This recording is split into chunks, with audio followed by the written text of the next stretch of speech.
apa makna dari polisi.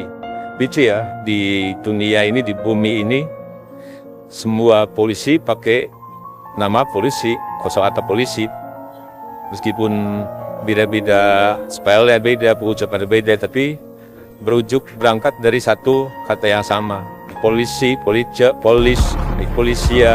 Tahu arti nama polisi itu apa? Sejarah pertamanya seperti apa? Cerita ini benar-benar mirip seperti cerita yang terjadi dengan Baim Wong dan Paula. Kasih ingat momen-momen pada saat Baim dan Paula ngeprank polisi yang seakan-akan sedang terjadi KDRT di rumah tangga Baim, dan Paula mengadukan itu kepada polisi. Si ada dia, tolong prank dia. Yang pasti yang mau hujat banyak. Kau polisi di prank, ngapain mainin hukum, bla bla bla bla segala macam. Berawal dari situ, diwawancara si Pak polisinya ditanya, Pak, di mana Pak rasanya Pak menerima laporan, terus ternyata itu cuma prank, Pak, dibohongin. Wah, syukurlah, alhamdulillah. Kok syukur alhamdulillah, sementara se-Indonesia tuh macam gitu kan, yang memecambain gitu. Karena waktu itu malah di anak-anaknya kasus KDRT, dan yang terjadi itu selain prank itu ada juga Rizky Bilar, kan baru pernah juga itu blasting maafin, dan akhirnya mereka kembali rujuk dan kira akur aja. Nah, jadi ditanya pada saat Pak polisi ditanya, mana Pak rasanya Pak pernah prank sama Baim sama Paul? Terus polisi bilang, ya syukurlah alhamdulillah. Syukur alhamdulillah, apa tuh dibohongin bla bla segala macam. Itu masa saya harus beneran berpikir bahwa lebih baik Paula kena KDRT beneran? Enggak dong, Dewi. Saya bingung ini, se-Indonesia melihat ini dari sudut pandang yang salah. Pak polisi itu dalam itu.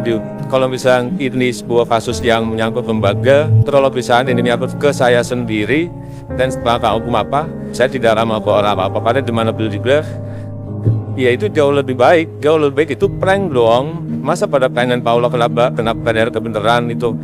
Masa pada pengen Baim mukulin Paula beneran, Paula yang luka-luka, terus berhari-hari itu setiap hari ngadepin itu? Masa se-Indonesia lebih pengen seperti itu sih gitu kan?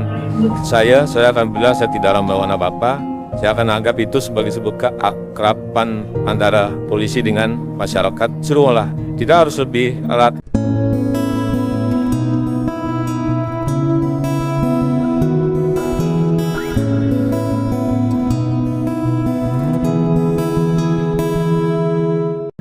Tentang KDRT. Jadi Pak polisi ini dia salah satu dari sekian banyak umat Islam yang beragamanya hanya dari terjemahan Al-Quran. Dan dia bilang ini, kalau misalnya saya rujuk, saya runut dari kitab suci Al-Quran, itu ada satu ilmu yang bisa kita ambil perihal ini ya, karena itu ada, jadi saya akan berbagi ini di sini. Jadi gini, KDRT, siapapun menghadapi KDRT, pahami pada saat Anda tidak bisa menahan emosi Anda untuk melakukan itu sudah seperti psikologis jiwa yang kayak angkel, yang kayak kalau nggak ngelakuin itu nggak puas. Walaupun si cowok itu malah pengen ngelakuin itu gitu. Itu malah pengen ngelakuin itu. Pada saat emosi kau ucap, kau pukul diri kamu sendiri, kamu hantam diri kamu sendiri. Dan pada istri, pada saat melihat suami seperti itu, kamu tahan dia. Kamu lihat dia sebagai orang yang menikahi kamu kerasa sayang sama dia atau masih sayang sama dia, lagi ada tanda petik prahara seperti ini. Kamu tahan dia sebisa mungkin. Kalau kamu bisa, berhenti kamu kalah. Kalau nggak bisa, kamu panggil orang untuk itu kan Tuhan menghentikan. Dan untuk para laki pada saat itu terjadi, ada dua mungkin lafia kamu nggak bisa tahan diri, mungkin kamu nggak kepukul, bukan saja mukul ya, kepukul. Dan kamu harus melihat situasi itu sebagai sebuah situasi di mana kalian berdua masa pacaran. Pada saat kamu masa pacaran, kamu benar-benar nggak pengen pasangan kamu merasa sakit apapun. Si istri kamu di bawah pengen lihat kamu suaminya sakit.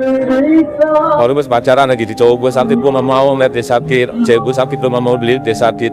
Jadi kembalikan rasa itu pada saat hal itu terjadi. Kembalikan rasa di mana kamu akhirnya berada di penghujung bucin, di mana gua mau kehilangan dia nih, kita nikah dan kamu harus kembali ke rasa itu lagi. Dan itu bisa dan ini harus dilatih. Ini ya, setiap pemilu sudah saya utarakan, ini saya dapat dari Al-Quran, dan insya Allah ini akan cukup banyak membantu. Baik lagi, pada saat para suami titik klimas saat kamu hal jiwa ya kamu pukul diri kamu sendiri, kau pukul kepala kamu, kau pukul muka kamu, kau pukul badan kamu, dan si istri pada saat kerendus bisa mungkin kamu hentikan suami kamu melakukan itu. Insya Allah dari itu akan berhenti dan kalian akan pesannya lantai baik saja. Kalau nggak ada solusi ini, ya pastinya bercerai. Kalau bisa belum punya anak nggak apa ya. Kalau bisa belum punya anak, tapi kalau perceraian itu sebaiknya sangat dihindari, apalagi kalau kasusnya hanya berhara ini itu yang pada saat kamu bisa melewati masa-masa ini, kesannya lantai baik saja. Dari itu jauh lebih baik timbang kalian bercerai dan anak jadi korban.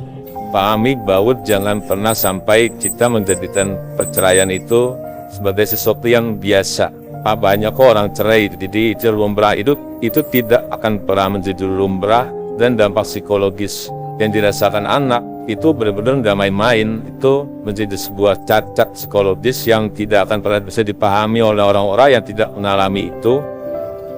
Berbeda dengan kalau misalnya memiliki anak dari lahir ditaruh di panti asuhan, atau anak dari yang orang tuanya meninggal, itu akan berbeda. Dan anak yang melihat kedua orang tua pernah baik-baik saja, lalu tiba-tiba mereka pisah, itu akan menimbulkan luka yang tidak bisa dirasakan dari si anak itu. Untuk banyak kasus, bahkan untuk kasus selingkuh aja, kalau misalkan diputuskan untuk bercerai, mungkin kita bisa memberi kewajaran. Tapi kamu harus tahu bahwa jatuhnya harga diri seseorang itu hanya layak terjadi pada saat belum punya anak. Tapi pada saat lu punya anak, lo harus juga menghadapi bahwa mungkin resiko itu ada. Jadi ini sudah bukan lagi tentang Anda berdua, tapi sudah benar-benar tentang yang kalian bawa itu. Dia tuh begini, misalkan si istri yang selingkuh, lalu si ayah bertahan, itu bukan menjatuhkan harga diri sang ayah, tapi suatu saat sang anak akan melihat pada saat ayahnya tidur, dia akan melihat sang ayah, kapan sang ayah pernah berkorban sebegitu dalam untuk diri. Jadi ini benar-benar bukan main-main. Sesuatu harus diserapi, dirasakan sedalam itu, karena memang segala sesuatu akan berbuah hikmah, kebesaran hati orang yang memaafkan, karena benar-benar lu udah bukan milik lo lagi, dan kita sudah punya tolak ukur ya. Mohon maaf kalau mungkin DJ dan Sanas, maaf ya, itu lo udah punya ini tolak ukur situ. Di paling tidak ada orang diri ayah yang dibanggakan. Itu pernyataan si Pak Polisi itu viral bukan cuma se Indonesia, bukan cuma se Asia, bukan cuma di daerah, tapi sedunia, sebumi. Pokoknya itu menggema sampai semua dunia paralel, semesta, dimensi paralel, bumi-bumi yang lain di Indonesia lain.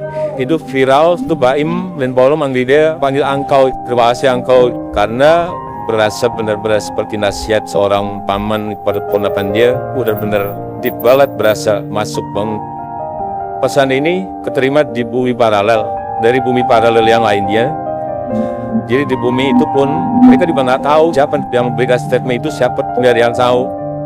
Nah, jadi kalau misalkan pengen tahu siapa, setiap polisi dia panggil aja engkau. Di semenjak saat itu setiap polisi dipanggil angko sama orang-orang.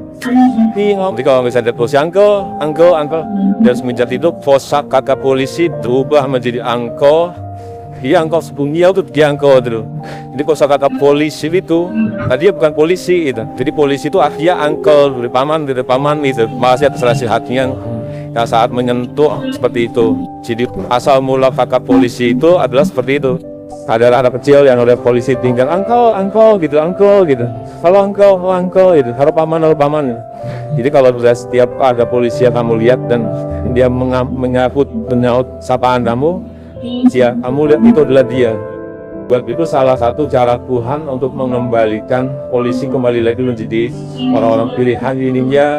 Bukan memang dikembangkan Tuhan di situ untuk menjadi perpanjangan tangannya.